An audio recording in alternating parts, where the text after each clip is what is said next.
And so we've come to the end at last. There's nothing much to say, just be steadfast. For in the post-game, there is only one last hurdle, and one final wish to make to that god immortal.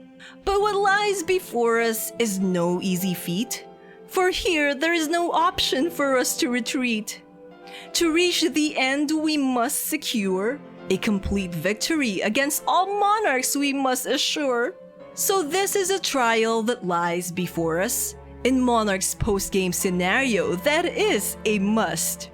So come and see how you complete this brawn in the final chapter, Addendum, Dawn. Alrighty, here we go, the final video for the spoiler-free guide and walkthrough for Monarch. It has quite honestly been a ride playing this game. It's not a perfect game, but it does have its moments and it is interesting, and I'm really thankful for Nippon Ichi Software for giving me this opportunity to share this game with you all. What's up, girls and boys? What's up, internet? I am Bianca and this is the final chapter, the post-game content for Monarch for the PlayStation, Nintendo Switch, and Steam, which we will be tackling today.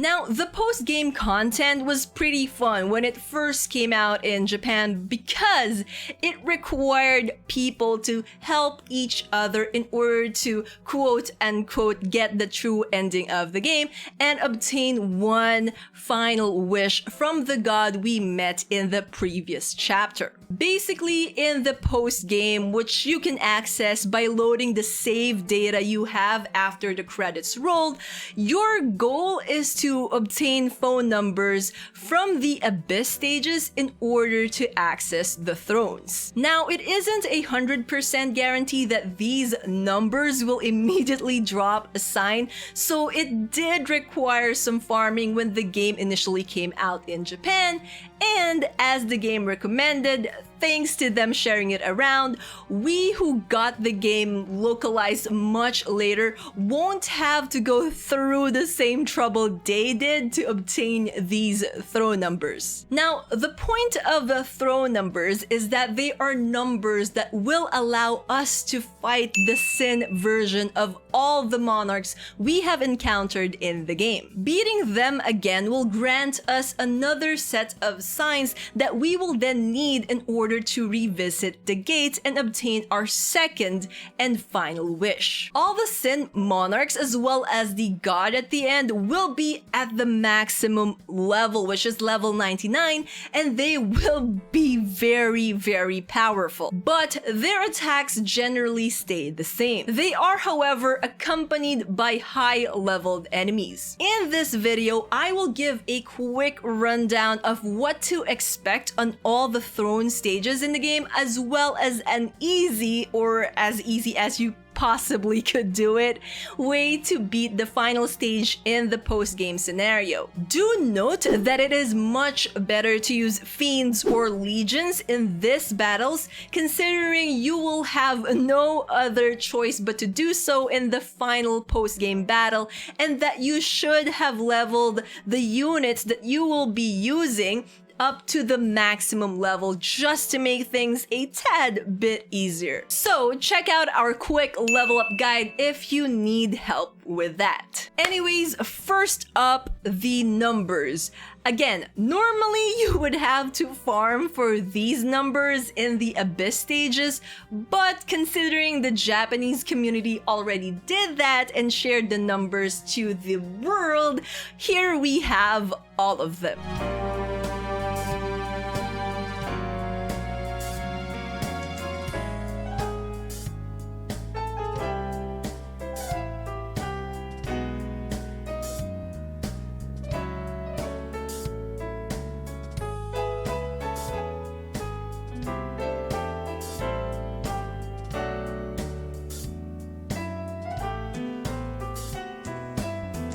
So, First up, the Throne of Pride, where we will have to fight a level 99 Sin Monarch Superbia and fiends ranging from level 82 to 98. For gimmicks, the battle map will have 3 of them: 2 breakable walls, a healing light to the upper east side of the cross-shaped map, and a spike ball close to where your units spawn. Winning this battle will give you your first symbol as well as 2 revival agents. In the Throne of Wrath, a level 99 Sin Monarch era will await you along with fiends that are around level 82 to 97. Your units will spawn on the south side of a short walkway that bends to the east, where 4 gimmicks also await you: 2 breakable walls, a will-o-wisp, a healing light to the far eastern corner, and a summoning gate that will spawn another enemy once you get close. Another symbol will appear on your phone once you win this battle,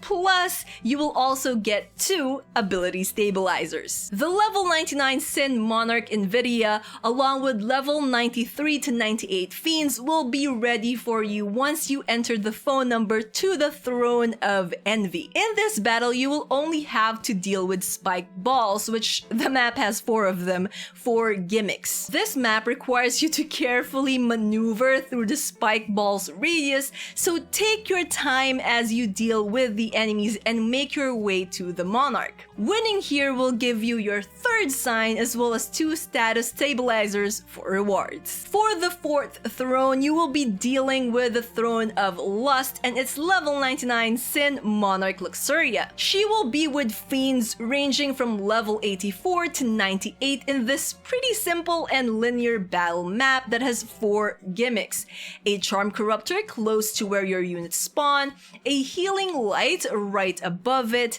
a summoning gate to the top of that, and a lone breakable wall to the short path to the east. Beat this stage to get another symbol and another 2 pieces of status stabilizers. Next, head to the Throne of Greed and duke it out with the Sin Monarch Avaricia, who is, like all the other Sin Monarchs, at level 99. With Avaricia are fiends that are around level 82 to 98. The Throne of Greed map is also one of the bigger throne maps, having 4 islands to it. Your units will also spawn in 2 different groups, each having 3 units in them. For gimmicks, there will be teleport gates, a charm corruptor, a spike ball, a healing light, and a poison flower. In order to get to the island where Avaricia is, you would need to keep taking the north teleporters while making sure to deal with the other enemies you meet along the way. Beat them all to obtain the next sign along with 2 conversion agents. For the Throne of Gluttony, Sin Monarch Gula's realm, you will be dealing with fiends ranging from level 83 to 98. The map is similar to the map where you fought Ryotaro in Act 2 with 3 autocannon gimmicks to the west, 6 breakable walls dotting the map and barring your way, 4 summoning gates with 2 of those to the north and 2 at the middle of the map, a confusion flower smack dab in the middle of the northern part of the map, and a will-o-wisp to the east. Your units will also be divided into groups here as well. The halls in this map are pretty narrow, so do take care when moving around. It's easy to get caught between enemies here. For beating this stage, you will get 2 ability stabilizers and another sign to the gate. Alright, just 3 more to go. The Throne of Sloth. Here you will encounter Sin Monarch Acedia and fiends that are level 83 to 98. The map is a long-winding one as well, with 2 summoning gates, a confusion flower, and 2 autocannons for gimmicks. Like the previous maps, your units will once again be divided into 2 groups. Complete this stage and be rewarded with another sign and 2 all-in-one stabilizer. Following that is the Throne of Sky. Winning here will give you the second to the last sign and 2 conversion agents. But first, you would need to get through Sin Monarch Tristia and her band of level 82 to 98 fiends. The map will be divided into 2 islands, but all of your units will spawn together on the eastern island while Tristia herself will be on the western one. There will be a poison flower, a breakable wall, 2 autocannons, a summoning gate and a teleport gate, and a confusion flower on the island you spawn in, while a healing light, a charm corruptor, and another summoning gate will await you on the other island. And for the final sign, we will head to the Throne of Night, where Sin Yoru awaits. With her are level 82 to 98 fiends in this pretty long yet straightforward map. Gimmick-wise, you will encounter 2 confusion flowers, 2 will-o-wisp, a healing light, and a summoning gate. The paths are wide enough and it might take you a while to get to where the boss is. Win here and you will also get 2 all-in-one stabilizer. Now, with all the thrones conquered, you will once again have the complete phone number in the form of signs that appears at the top of your phone to get back to the gate. Before inputting the number, make sure you are thoroughly prepared, and I can't stress this enough. Be prepared. Buy high-level healing items from Vanitas as well as revival agents and items that can clear status effects just to be on the safe side. Head to the infirmary to have your mad gauge lowered if you need to before calling the phone number to the gate. A short event will trigger before you will be tasked to undertake the game's most difficult battle. This will be the toughest challenge in this game since you will essentially be redoing the final battle in the game. Only this time, Tristia and Yoru will join the battle along with the rest of the Sin Monarchs. All of the enemies will also be at level 99. The god is no pushover in the Throne of God as well, since not only does he have 2 turns, but now he uses his special attacks as well. And get this, he can use it 3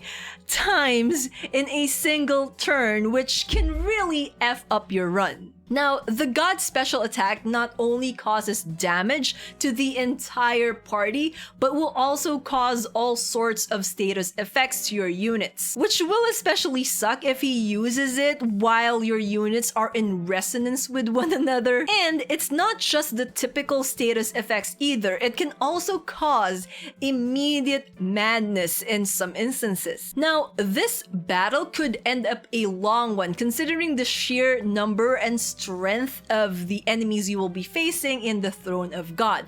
But to make things easier for you and make battles against the Sin Monarchs a breeze, what you can do is stick to the bottom of the map as you quickly get your MC awakened, while at the same time get your lust units psi stat up with psychogenic fever. Once the MC has awakened, do a party resonance, which will, because of the increase in lust psi stat, cause everyone in the party who resonated with you to have that very same stat increased. Now, simply use Up in Flames repeatedly on the enemies for as long as that stat increase is active, and you should easily take down enemies. Keep as far away from the god while you are dealing with the Sin Monarch though, so as to just keep him docile. He will only make a move once all the monarchs have been defeated if you keep to the bottom of the map. To demonstrate, I'll show you guys a small snippet of how I managed to overcome this incredibly difficult battle, just to show you guys what I mean. Here you are. Oust them. Together as one. By your command. Activate. As you wish. Ha! Let's go again sometime.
This is by far the easiest and fastest method you can beat this stage. There's no limit to how many times you can resonate, so this method is pretty efficient one as well. Once you do end up winning, you will get another cutscene where the god will ask you for your second and final wish. At this point, you have 4 options to choose from, 2 of which will revive a fallen character each, a wish to get the maximum amount of spirit points, and the final on the list is a wish which will maximize your ego. The 4th wish is pretty useless in my opinion, and you shouldn't really waste your wish on this one since you can easily max out your ego through battles and answering the quizzes. The 3rd wish is useful if you haven't fully maximized the levels of your units just yet, while the first 2 wishes are for closure's sake, although if you do end up picking the first 2 options,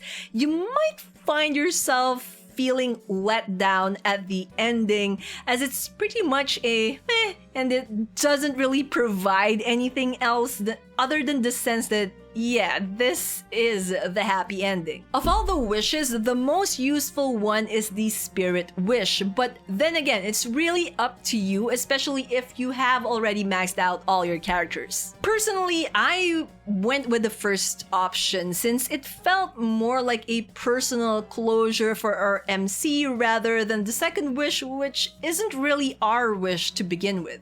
But anyways, once you make your wish, you will be brought back to the TSC club room with it granted and the epilogue chapter complete. If you choose the first or second option, you can get an additional cutscene by either visiting the infirmary if you pick the first choice or the dean's office if you pick the second one. Other than that, there's really nothing else but to congratulate you and to give yourself a pat on the back for completing Monark. All things considered, this was a pretty interesting title. I honestly enjoyed it much more than I did the Caligula Effect titles. I feel like this is a sentiment I share with many others, despite what I think of the story ending up and culminating and, you know, the resolution it provided, which is a bit of a letdown. Not to mention how less of a reward selecting the revival wishes were